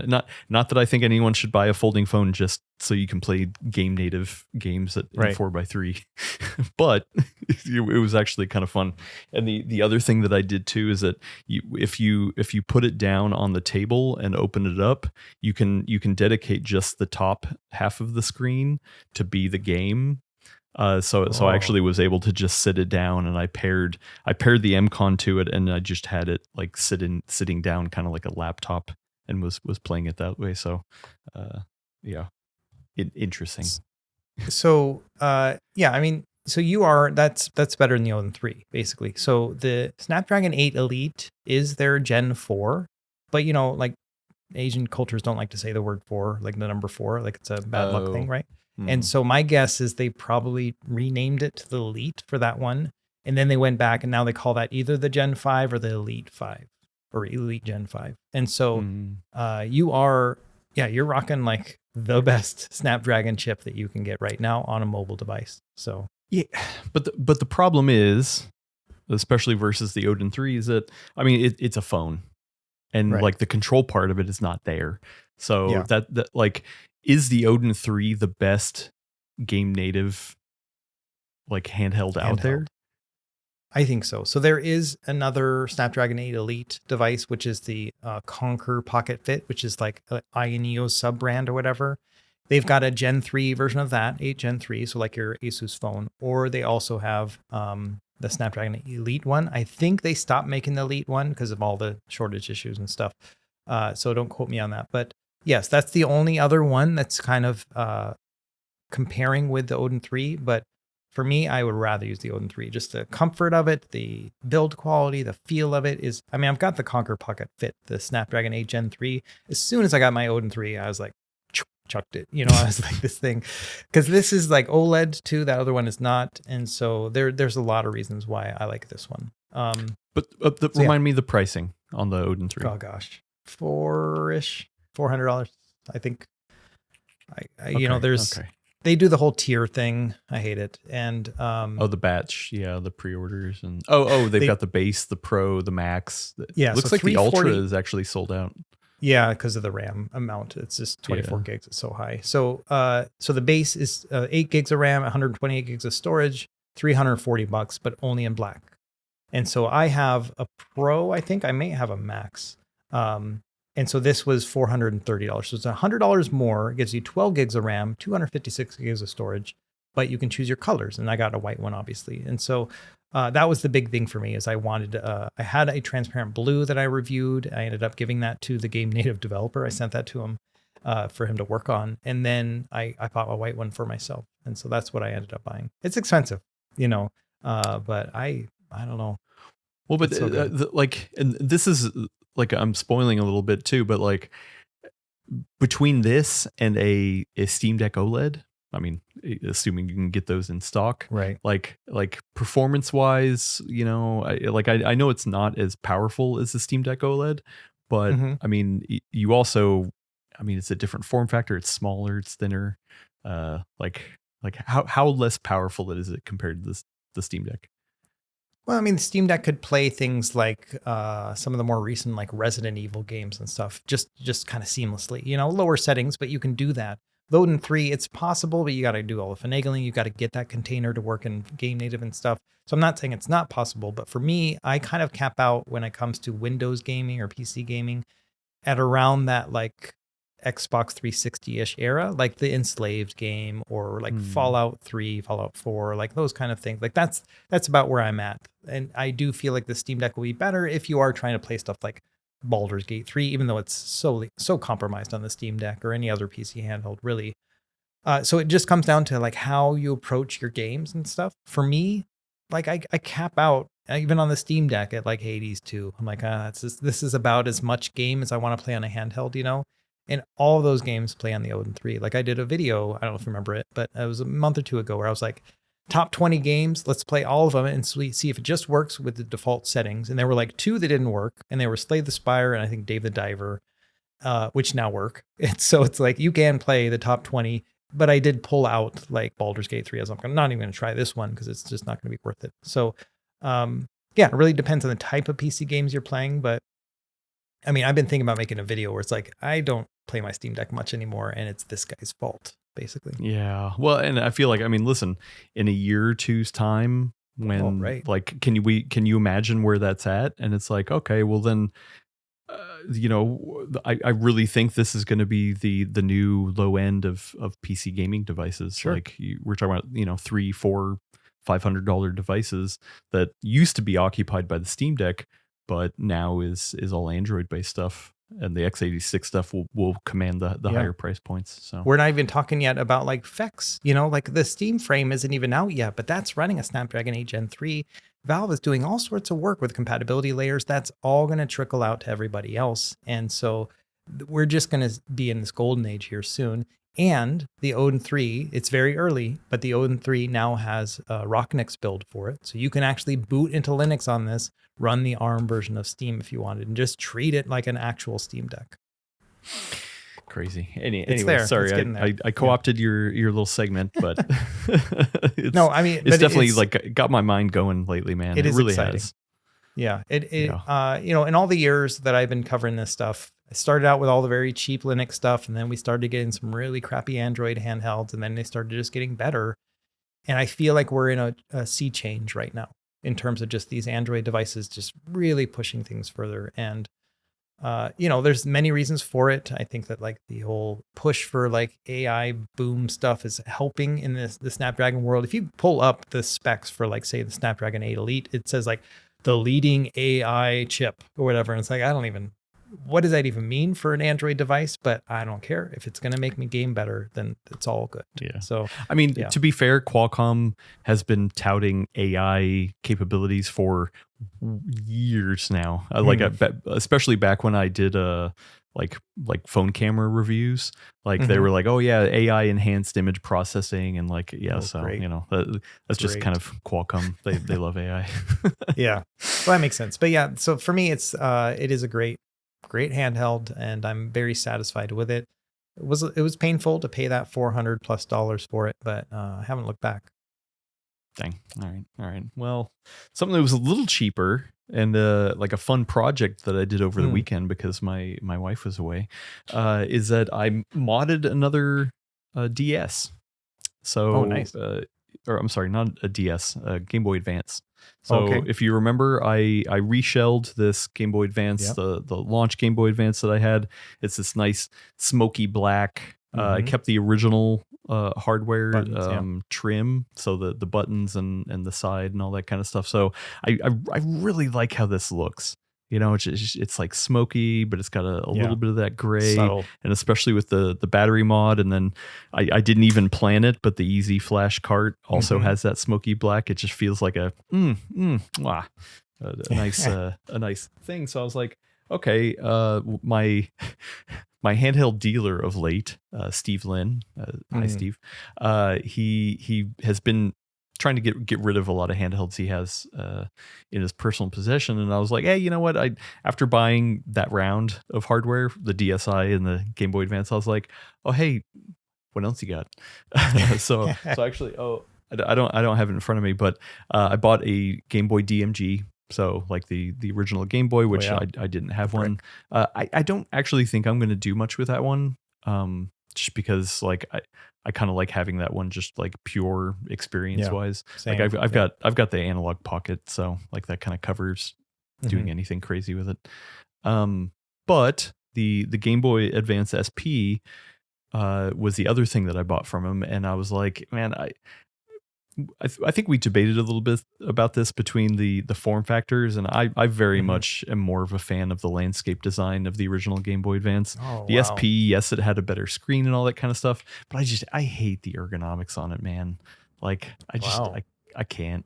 It's just way too thin for me. And back in the day I felt that, but I was like, okay, I'll have it in my collection. I'm a handheld professional, right? I gotta have it. And so I went back to the Retro Game Repair Shop website and got the same funny playing screen mod and the new high capacity battery, and then of course you have to buy the comparable shell. And I was like, okay, you know what? I just want to do the same thing I did here on the original Game Boy Advance and have the smoky black color. Unfortunately, when I got it in, it is not the same smoky black. So like it's like shiny. Yeah, it's like the plastic is different. I mean, maybe I bought the wrong thing, but maybe they sent me the wrong thing. But like this thing is it's not smoky. It's just more like translucent plastic, and I thought it would be kind of cool to get the white border on the screen for this one, but so I took the time and reshelled it. And like, I hate this. I think it just looks horrible. Like I am didn't want to so say anything, not happy with this. Yeah. Like, and I mean, you can kind of see my crimes on the back. Like it's like not even the little board is not straight. Like I kind of like that you can see the ribbon cable in the middle. But yeah, like I think this, I'm so sad. I'm so I sad mean, it turned we out were this just bad. whining last week about the Thor being so like reflective, and then like, let me buy the most reflective handheld ever made. Yeah, it's weird though, because I think what's happening is that there's also a difference in the design. I think why the translucent black or the smoky black on the Game Boy Advance is working so well is because the motherboard is also recessed in a little bit. So like it kind of like fades into the background. Yes, you see the PCB, but it's more like hints of Mysterious. the PCB. Where this like the PCB's right there. You can just see everything. Like, and so like I'm not loving that. Even if it was smoky, I still think it would be like a little too in my face kind of thing. So I don't know. I feel like it's a bummer because, you know, I bought this and then I was just like, oh, I don't like how this looks. Have you ever done that where you like modded something and you're like, oh, this didn't turn out good? Yeah, I haven't done a lot of mods myself, but there was right in the early days of my channel, I found a guy who was like, "Hey man, I'll mod whatever you want. Like I'll make it really, you know, nice, whatever." And so I got a used Game Boy, I sent it to him, and then I picked all the stuff out. I had it sent to me first just to verify that I thought it was gonna be cool. Sent it over to him. It was this like transparent red Game Boy Color. He put it back together and everything, and I just ended up not liking the look of it. You know, I still have it. It's cool, you know, but it wasn't quite what I envisioned. I mean, it's probably part of the fun of modding, you know, but for that one, yeah, that's too transparent for me. It almost looks like you're using like one of those X-ray skins, like you put that on top. Kind of. Yeah. Yeah. Also so as a part of this process, I went back and did some light soldering because the mod kit, you change the brightness of the display and all the other features. Like there's a little touchpad. You can see it better in this one. It's literally right here. So you just kind of like you knock it. This one, like it's right up here by the Nintendo logo. You can't really see it. But I have been getting some like ghost touching. So I was like, you know what? I'm gonna do a quick little solder job on both of them. I went back and opened this one up. This one was a little more involved. I'm horrible at soldering. Like my soldering skills are like very bad. I learned when I was in school, like they had us solder a bunch of XLR cables, but like those were pretty easy solder jobs. This was like very tiny. And then the other problem too is that then you can see the wire, like so that you can see my bad solder job, and then the wire that goes in there. And I was like, okay, well, yeah, this sucks. Yeah, a different shell would hide all of that. Yeah, I mean, I don't know how to solder at all, so you're a step above me. I've always been like scared of it, so I've never done it. Well, I think at the end of the day, it doesn't really matter because, man, I cannot stand that form factor. Like I hate the feel of this Game Boy Advance SP, man. Like I feel like my hands are just like way too snaked back here, and I feel cramped. I like that the screen is more vertical or like a higher orientation, sure. Yeah. But man, my hands, I hate that cobweb. Well, don't get a Miu Mini Flip then, because that's even smaller, more squished. Yeah. You know? So I don't know. I'll fight you any day on the orientation stuff. Maybe we should do a quick little comparison of hand sizes when we see each other. Yeah, maybe that's an important thing. Yeah, I mean, I'll bring my Rotate if you don't have one by then, and so we can kind of play around with that one too.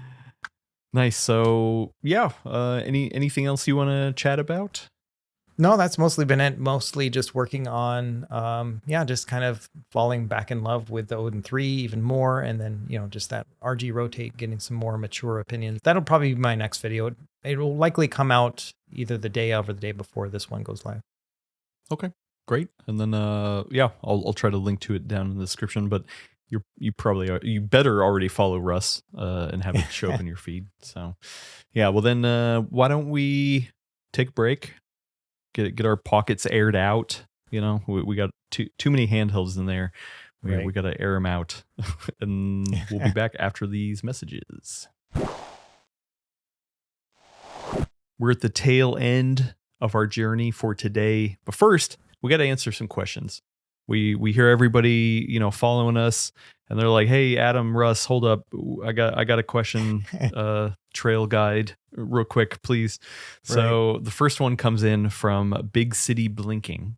says, "Hi guys, as handhelds become more Wi-Fi dependent and come with security custom versions of Android or Linux, I'm curious about your take on data security or privacy. Do you have any concerns around potential spyware or the devices transmitting data? Do you have any precautions when using or setting up a device? Have you had any analysis from security experts on the topic?" This is a great question, and I actually think we've kind of talked about this on an earlier episode, but yeah, what are your thoughts, Russ?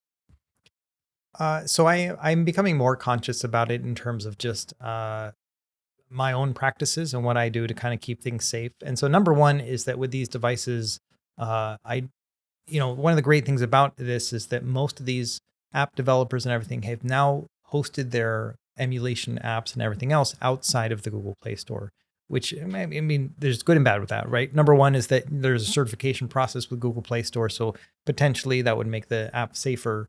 But if I have everything outside of the Play Store, that means I don't have to log in ever to the device with my username and password, my email account, or any of that stuff, my Google account. And so my most recent Thor setup guide, right, where I didn't even talk about Play Store other than say that we're not going to have to use it because we did everything using Obtainium and, all that. There's a risk there. There's always going to be a risk with sideloading an APK. So, but yeah, so for me, that's like one of the big things is like not logging into my devices anymore because it's not necessarily a thing unless I need to get to a specific app. And so that's like one of the things I'll sometimes do.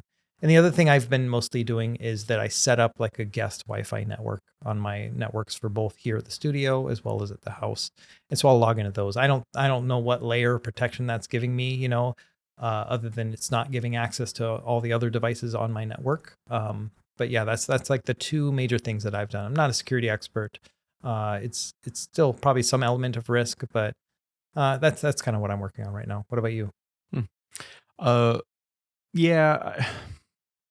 I definitely appreciate not being able to sign into Google. Like I feel like Google should be the most protected thing that Right. you have because it's kind of like I mean, I guess it depends on what ecosystem you're in, but I'm very much centered around Google, and so like I feel like that should be the most locked down to the point where actually recently I picked up some UB keys that I'm going to set smart. up to lock down specific accounts. So yeah, makes it even more secure.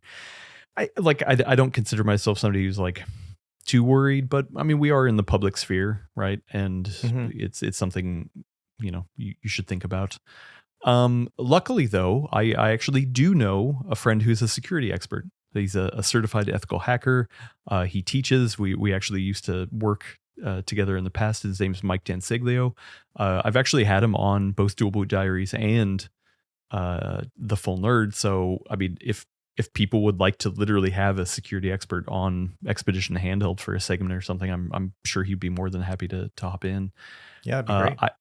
Like in the past, I actually have worked with him to look at certain things. I mean, for hardware, like usually it's around software. So, but hardware, we did talk about a couple things where there was like a mini PC. Oh man, no, I don't remember the name of the company, but they got caught using a version of Windows that they just downloaded from somewhere and it had a bunch of spyware on it. Like, was it intentional? Was it? It was Ace Magic. There was, I was gonna say, yeah. And so, yeah, like whether it's nebulous or not, who knows? Either way, it's not a good thing. And you should definitely make sure you know where you're getting your Windows installs. I think that's a whole separate thing. But yeah, I mean, the more and more custom it is, the more and more you have to worry. And so, like, I think it's hard though because everything is so different. Is that like I could send a device to Mikey and be like, oh hey, here's the RG rotate. Can you like test it out, see in its default configuration, is it phoning home at all? Is it collecting any data, anything like that? So, but the problem is that there's so many devices. Like, I mean, he's not going to do it for every device. So, like, how do you cast a wide enough net to be like, But really, I think the other part of it, and maybe why he can get on, is to talk about ways to secure yourself, regardless of what kind of device. I will say, he has told me, or the last time he was on the Full Nerd, because he was here like a month ago for the RSAC like security conference kind of thing. He said guest networks for Wi-Fi are, you should never use those.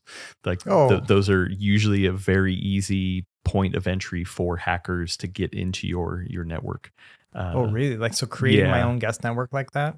Yeah, yikes. Well, the default guest network, right? Like, because they all have like, hey, create a default kind of thing. And supposedly, like, that's kind of the easiest vector to get in because the way they configure that is very general across the board. Okay. So, yeah. So, like, yeah, maybe it would help to have him on to be, just give some tips like that. Yeah. So thinking back, episode 3 in our expedition, so, many miles ago, we actually had a question and Mike answered it for us. It was about INEO was screenshotting and then transmitting data back. Yes. Yeah. Right. And people were like freaking out about it on Reddit and stuff. But he went and looked in it, and it was essentially that it's just the same thing that happens like when you swipe up on your device and you see a screenshot of what's actively happening. It was that screenshot, basically. The same thing that's happening for any of them, but it was for their multitasking function of their DS device. So yeah, I mean, he's already helped us out with that one issue. So yeah, I'd love to have him on. That'd be cool. Yeah. I mean, because the other part too is if your network that you're going to use the device on is locked down enough, then theoretically that should be the safest part of it. So, if you did get something nefarious, then it should be, you should have some firewalls in place. The other part of it too is, maybe you could run some sort of detective software on either your Windows. I mean, obviously Windows has built-in stuff, but there's other third-party tools. I'm not up to date as much on Android, like which tools. I mean, I guess it doesn't really help for like Linux-based distros like Rocknix or something, but maybe there's some tools that you can just have running in the background just for a little more peace of mind. I don't know. Good question. Sure. Yeah. But yeah, I think the security is always an important thing, and it is kind of tricky with these devices coming from all over in the world and with all these different software options, and there's got to be some vulnerabilities there. So yeah, definitely. Let's move over to another question from Darned Circle 442. Hi Russ, just wondering, will you ever do a video on how to rip your own games that you own? Also a video on game list managers if people want to make a master archive to automate the transfer of files and what you'd be best to go. Okay, so 2 parts, I guess, really. So ripping my own games, I think I talked about in a previous episode here too, is that I have like a cartridge reader. This thing is like the Save the Heroes cartridge reader. It's like $100. You can build one yourself. Like this really is just a company that just builds it for you, and just kind of takes that out of the equation. But if you wanted to build it yourself, you can just do that open source through GitHub.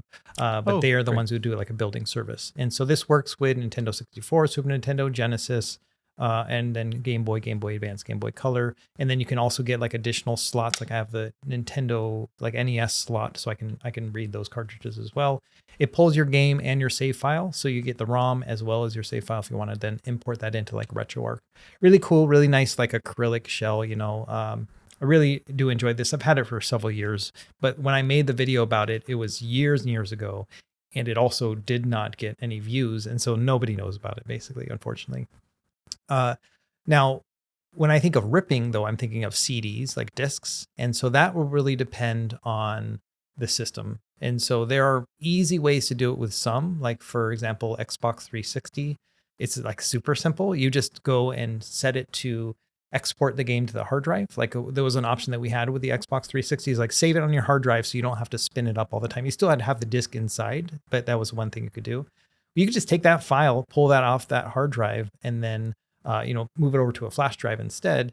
And then you can just use an emulator on that. So that's like an easy way to play Xbox 360 games and even Xbox Live Arcade games. You can do that way. And I made a video about that again years ago. For the other ones, it's a little bit harder. The PS1 games had that like black disc, and so it's harder for some readers to read that. And then like the PS2 ones had some DRM and stuff. So there are workarounds for each of those. You just really have to go to the respective emulator page, and they usually have a like how-to video on that, or how-to instructions. I haven't gotten too far into that with the CD stuff. It's something I could consider. I don't know. I feel like that would be an epic 2-hour video, which some people would want to watch, but I would have to go through system by system and try that. And that's going to be difficult. Like, I don't know how to rip a PSP game, for example, like how to pull that from the UMD. I'm not sure. Yeah, well, I don't know. Like, I feel like I'm not trying to sit here and tell you what to do, Russ, at all. But I wonder if even just a video that's like, hey, how to rip your own games, and maybe you don't have to show how to, but at least show that, hey, here are the tools that you look at. So it's Right. it's like, hey, here's the device. And then if you wanted to follow a step-by-step tutorial, here's here's the best tutorial that I've seen or something, Yeah, just that's to smart. make it kind of more general. Yeah. I just did a quick Google search on all that kind of stuff. I'm definitely seeing your open source cartridge reader pop up a lot, but I think I think the problem too is that people, I guess I wonder what people are searching for, right? Like, are they searching for how to rip specific game console games?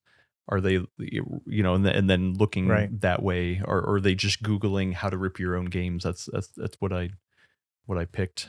Yeah, I As I feel like thought it's what not I think a something. normal person would Right. query. I feel like the way the internet works is someone's going to search for something like that and they're just going to find a ROM site. You know what I mean? Like that's my worry, is that finding Mm. the resources to actually do it legit is just very difficult, just given the sea of other ways to acquire those games. And so that's kind of my worry as well. And you're right, like it would have to be very specific, and for SEO or whatever they call that, that kind of thing would be really difficult for someone to find a video like that. So it makes sense.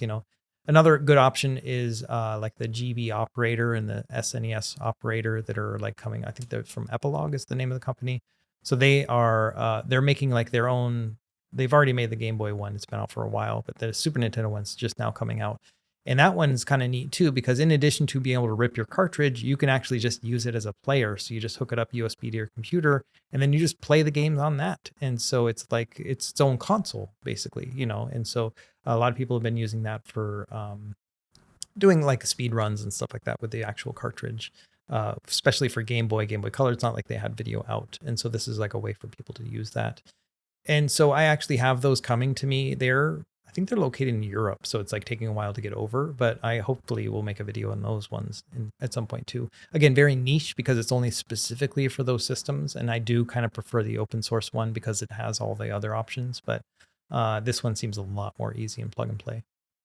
Well, I'm thinking maybe the other way too is that even if somebody is interested in getting ROMs, and you're right, they're like, oh, hey, how do I get the ROM? And then they see a tutorial on how to do it, and they're like, oh, well, okay, I would much rather just go, download a ROM. Right. Maybe the other way to think about it is that, but then usually they also want to figure out how to get their saves. So Yeah. maybe that's the more important thing, because like you can rip your own ROM. You can download it somewhere, which we don't recommend. But the saves, I mean, you can't really get anybody. That's your Right. save. So maybe the Yeah. actual tutorial is like how to get your saves off your old games. Yeah. Regardless of how you got the ROM itself. I bought several games preparing for that one video that I did about the open source one. And they were like Game Boy Advance games and stuff. And I bought them and I was like, all right, these are the ones I'm going to show off. And then when I pulled them up and they had save games on it from the previous owner, and I was like, all right, Billy, let's see what you were up to in this game. You know what I mean? And so I was able to like pull their save and put it in my emulator and see where they were. It was, I think, F-Zero maximum velocity. So I was like, all right, let's see what tracks you've unlocked, but it's just kind of fun and neat, to be able to do that. You can obviously do that with a used cartridge too. It's not like it was any sort of special thing, but it felt a little bit special to have like an actual save file that was somebody else's like save, or your own from your childhood, that kind of thing. Like the actual Bulbasaur or whatever you caught in Pokemon Yellow. I'm making all those words up, but I'm sure you guys know what I mean. Yeah, no, actually, I didn't want to bring it up on the show or whatever, but I did pick up a copy of Advance Wars Dual Strike for the DS, because I wanted to have that one in my collection. And the person who had it before me was like, all 3 saves were just like maxed out 100% or whatever, and I was just like, dang, this person loved this game. Sorry, I gotta delete one of those to put my own on there. I had the same thing. I went to Japan, I picked up a Mario game, one of the Mario Advances or something like that, and again, same 4 slots, and all of them were like starred, like they had gotten every single unlock, and I was like, wow, that's really impressive. Yeah. All right. Well, last question is about games specifically, not even about handhelds. So this is just kind of a fun little side question. I enjoy these. Zoy Boy 1914. Oh, great year. Which console gen which console gen had the best games, and why was it the PS3/Xbox 360 era? Ooh. Okay. Who's answering first? You're answering or I'm answering? How do you want to do this? I think you should answer. Well, first, Okay. first answer their second question was it the PS3/Xbox 360 era? Yes or no? Yeah.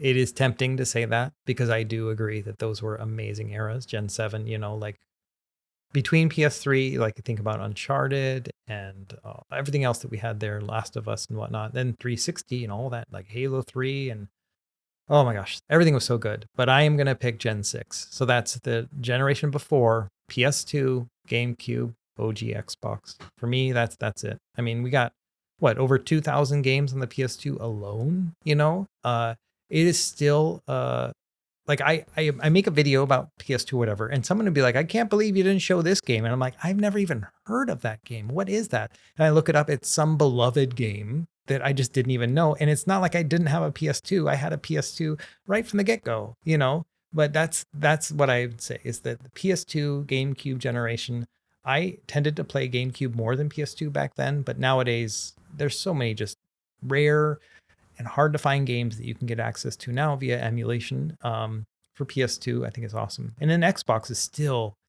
feels untapped for me. I mean, I played through, Halo 1 and 2, Jade Empire, Knights of the Old Republic, like I really enjoyed those. There's so many that I never even got to back then. And it's hard to emulate nowadays. And so it still feels like it's like I'm chasing my white whale with OG Xbox still. Yeah, and to tell you the truth, that was my first thought too. Like the PS2, I mean the depth of the library, like oh man, like it's just, and I feel like they still hold up, and I also feel like it was a period of experimentation that was just unparalleled. I mean, especially compared to other generations. Like yeah. So big deal. PS2. I mean, GameCube had some hitters. Like Xbox, okay, yeah. There's some good solid stuff, but very specific. I think where it falls down for me, especially lately, is the handheld side of things, because the Game Boy Advance, especially now that I've been messing around with one and kind of dipping my toes back in there, I was like, oh, I actually feel like the Game Boy Advance didn't. I mean, it had a good library, especially for what it was at the time. Really interesting ports of big boy console games like Tony Hawk and Max Payne and things like that, and cool license games, whatever. But like overall, I look at the list and I'm just like, how much do I actually want to replay some of these? Not really.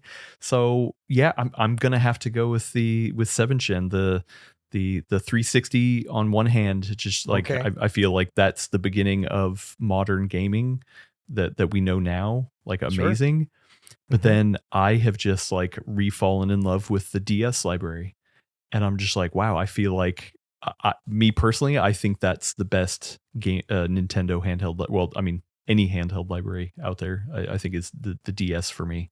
And so the combo of Xbox 360 and DS is just like, yeah, if I just had one generation to play, that would be it. So. Yeah, I mean, I totally get that, and I agree. You think about like those, even the multi-platform options and stuff. I mean, we're talking Mass Effect, BioShock, Assassin's Creed, like all that stuff hitting us up at the same time. Orange Box, like man, that was a time to be alive. Like personally, like I got into games like into spurts, right? Like so from like the late 90s or mid 90s all the way to like 2001, I didn't play anything. So I missed out on PS1, Dreamcast, Nintendo 64. I missed out on all that stuff. Got back into it with the PS2 and then back playing all the PS1 games. And then I also fell off again, because that was a really long cycle. Gen 6 lasted forever. By the time Xbox 360 and all that came out, I picked it up a year later, but that was another big gap for me, is like kind of catching up around 2006. And yeah, man, it's just amazing what we got in that time frame. Yeah, so many good games. Even if they stop making games for the next year, I'm still good. Oh yeah. There's too many games. Which we should get to one of those games in particular. But first, real quick, I want to say, if you have a question that you want to get in for this show, whether it's just a general question or a random question or buying advice, you can go down to the link down in the description to head over to the Full Nerd Network Discord. And we have a channel in there called EH-questions. You put a question in there, and we will hopefully read it here on this show. We are trying to monitor the ones that come in through YouTube on the comments. So, that you can also do that as well. But yeah, speaking of game time, we need to check in. I don't know if you noticed, I have it right here over my shoulder. Russ, Castlevania Symphony of the Night. Yeah. Can I tell you something real quick? Yes. So my wife was out of town for the weekend, and I was like, all right, cool. I'm going to set up the CRT out in the living room. I actually put it on top of a cat tree because it's like a perfect space right next to the couch. I'm not going to share photos. It's a den of shame. But yeah, I took the CRT, put it out there on the couch, and then just kept grinding on Symphony of the Night, and I beat it. I went through the whole thing, inverted castle, beat Dracula, boom, done. So I was like, oh sweet. I can't remember. I literally can't remember the last time I beat the game. And now that I've played it, I know I have mentioned this a couple times before, but yeah, there's certain weird sticking points, but I this is the best Castlevania. Yeah. I'm concurrently still going through both Aria of Sorrow and Dawn of Sorrow, which I think are the other two contenders. And I'm like, yeah, nothing's quite like Symphony of the Night. Man, I just love it. So I got to hear you beat it as well, right? I did. So, well, I don't think I beat it and didn't beat it. I need some help. This is going to be like a live, how you used to be able to call Nintendo Power and get help, Okay, this is what I need right now. And so spoilers for anyone who's never played this game that is almost 30 years old. But, so you told me last episode, get the bat or whatever. And I can't remember if we had talked about that during that, but I got the bat. And oh my gosh, that unlocked everything. I was like, I can just go wherever. I'm like, right? I know, it's fun. And it opened up so much stuff, so much that I kind of forgot, so many things happened that I've now forgotten all the things that happened, but it was all amazing as it happened, And then I went back and I was like, all right, he said clock. Let me go back to the clock. And sure enough, Richter was there, beat the crap out of that guy. And then the credits rolled. And I was like, wait, inverted Dracula, it was so unsatisfying to see the credits. I'm like, this is not supposed to happen. What did I do wrong? And then I let the credits go through. It takes a couple minutes and I'm done. I'm like, all right, start it up again. It's going to take me right back and be like, okay, well, now you do inverted castle or something. No, it's just here's your last save. And I'm like, and so I don't know what I'm supposed to do, man. I beat it, but I didn't beat it. I beat Richter. Yeah. Okay. Yeah. And that's, I was wondering if you were going to hit that, but, yeah. So there is a sequence of events you need to do because, okay. So, I mean, how much of the map have you explored? Do you know what your percentage is? Can you see, how do you know percentage? That's the other question. When you load up the game, Okay. you go to the save file and it'll tell you how much of the map is cleared. Okay, I'll have to get back to you. I don't know. Oh, okay, yeah. But I mean, do you feel like you went, if you visually look at the map, you're like, oh wow, there's not many. Well, so that's the thing, man. I was like, I got the bat, I can do whatever, right? And I'm going through meticulously getting all my squares, right? And then I was like, oh, here's the clock tower. I wasn't done, right? But I was like, let me go see what is in here. And then the game finished, right? And so I was like, okay. I was thinking going back into my save game and avoiding the clock and doing all the other stuff first, because there were some stuff in the top left in particular. I didn't get to everything. Yeah. So there's a specific sequence of events that you need to do. Yeah. I mean, how much do you want to know? I guess I don't know. I mean, really, just knowing that I just need to unlock more of the map before I go to that area would make sense to me. That's probably enough that I need to know. Yeah. Yeah. So generally, yes, you can go straight to Richter, beat him, game over. Cool. Right. But there's also something you need to do around the map before you go to Richter and then it's Okay. a different sequence of events. So you still need to go to Richter at some point, but yes, Yeah. there's stuff you need to do around the castle before you get to Richter. So what percentage should I be looking for? Oh, Like, give me a I don't ballpark. remember. Okay. I went to Richter at, I think I was like 97%, but Okay. like there's a couple things you need to get and meet up with people. Like, so yeah, if you show me a picture of your map, Yeah. like after we're done, like I can look at it and be like, yeah, I got okay. it right here. Like I missed, because I saved my game and then I did some more exploring, then went to the clock tower. So I got to go do some backtracking, but let me just pull this up and I'll tell you. But like, it was, yeah, I felt like there was a lot, like I was discovering things. Like I got, for example, the first time, I think like the cross special weapon where it like circles around you, the cross, then it kind of lightens out the whole screen. You know what I'm talking about? As opposed, I usually use the axe. I like to throw my axe, And then I found that one like way up tight. I had to be the bat. I had my fireball, and then I shot a candle, and then I saw that thing drop it. I'm like, oh, let me go get it. And so that's kind of where I was. So I am at 83.2%. So I'm not even.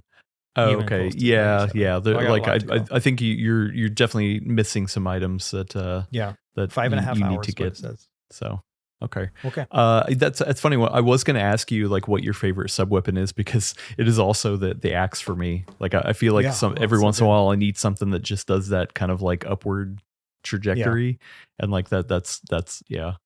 It's so satisfying when it hits where you want it to, or hits where you didn't want it to, but it does better than that. You know what I mean? It's like, oh, look at how good I am. You know what I mean? I was able to just kind of visualize that. And so it's all just luck. But yeah, I really like that. Yeah. Also, I was poking around afterward too, and I was looking up ROM hacks because, like, I always play the vanilla game and I love it. And I came across a video of some dude and I don't remember the name of the ROM hack, but like it completely changed not completely, but it changed aspects of the map, and it changed like how you flow through the map in certain ways. And I know you said you're using a ROM hack, right? Let me look up which one. Can you tell me, which one it is? Because it's listed on when you start the game up. I've just got to restart it. Okay, because I was like, man, if you're playing that ROM hack, you're playing a completely different game. Yeah, it may be possible. So I'm using Q hack version 1.2 is what it says on the top right when I start the game, and I have no idea, what that one means. But I put this on here years ago, when I was like doing research for a video I never made, and so that's the one I use. It might be like QOL hack, but. Okay. Yeah. It's the quality hack. Okay. Yeah. Is what I'm different? seeing. I didn't want something that changed the feel of the game, but just something that kind of improved some of the more buggy parts is basically what I was looking for at the time. Oh, yeah. Okay. I don't know specific, but just looking at it real quick, I think this isn't like this does not seem to change like the actual gameplay layout. Okay, good. As far as I can see, it looks like you're playing the game with a couple, like a couple ROM fixes and things like that. So right. I'll look deeper it was supposed into to be a it. light one. Yeah. Okay, that's good.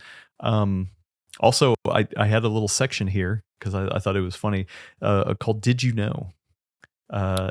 So did you know that if you take the disc, which I have, I guess I could maybe film a video and show you, and put it in a CD player that does something? No.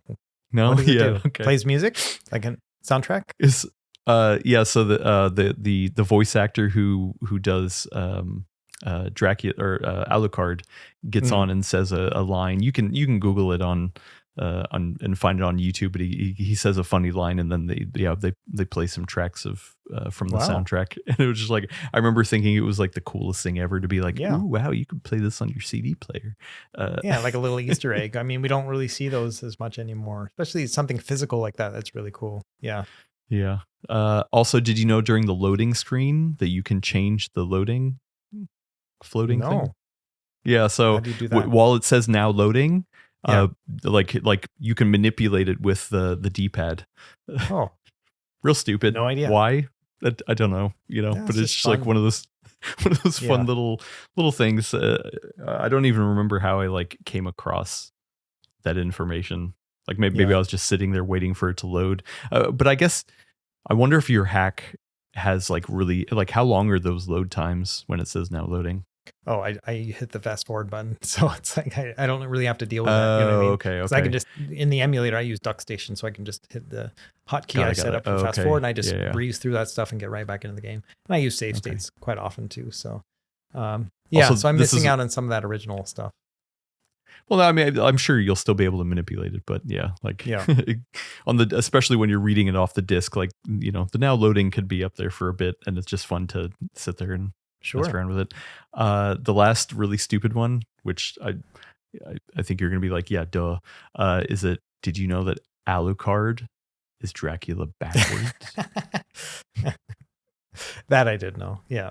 Okay, okay, Yeah. that's good. I Yeah. I was thinking some big revelation, but yeah, that one I did figure out. Yeah. okay. No, I really like the physical stuff. Like the CD part of it is really interesting to me. There was a band years ago called Reggie and the Full Effect, and they had an album called Under the Tray.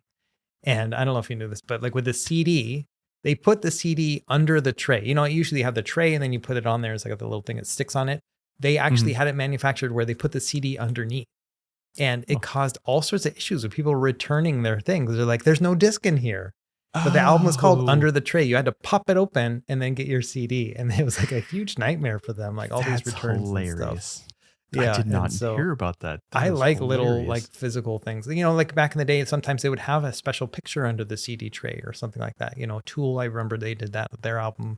Just little stuff like that. It's really fun. Even I don't know if you knew the Tool Undertow album, but like they had this one where it was like, you remember hidden tracks? Like that was fun too, where the album was Oh, yeah. over, and then they had one where it would just like a series of split second tracks. So it would go from like track 12, and I think it ended at track 69, very apropos of Tool, and their kind of tongue in cheek humor. And so it went up to there, and then it had a hidden song, and so you just watch the tracks go up. I love little stuff like that we just don't see in the digital age anymore.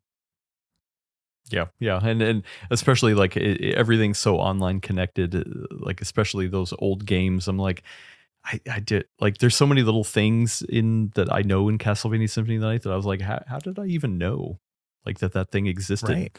Like like I do wonder if back in the day, and I wish I remember this, I do wonder if like I somehow just got randomly dropped the Chrysaligm, the really nice sword, and just was like, Mhm. oh wow, what is this? Oh wow, this is a cool sword. Hey, did you know this? Or did I read it somewhere and then like grind on it like I did here? Sure. So yeah, I don't know.